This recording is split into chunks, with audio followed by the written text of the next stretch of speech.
नवग्रह दोष निवारणार्थं मम शनिग्रह संपूर्ण दोष निवारणार्थं राहुग्रह केतुग्रह दोष निवारणार्थं मम कुटुंब क्षेमाभिवृद्ध्यर्थं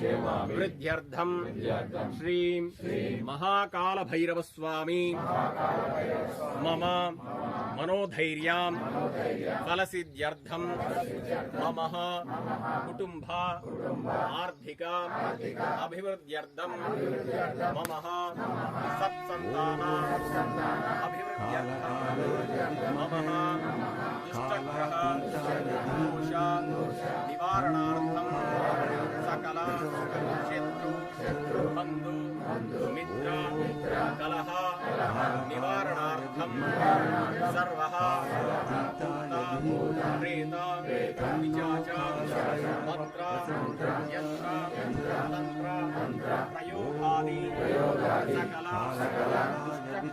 दुष्टग्रह दोष निवारणार्थं श्री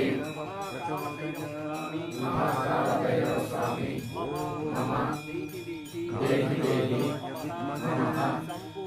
संपूर्ण आरोग्य मनोवांछः फलसिद्ध्यर्थं श्रीं कालकालाय विद्महे कालातीताय धीमहि तन्नो कालभैरव प्रचोदयात्।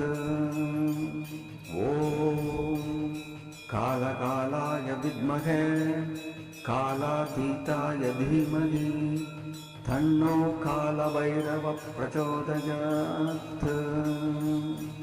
ॐ कालकालाय विद्महे कालातीताय धीमहि तन्नो कालभैरव प्रचोदयात्।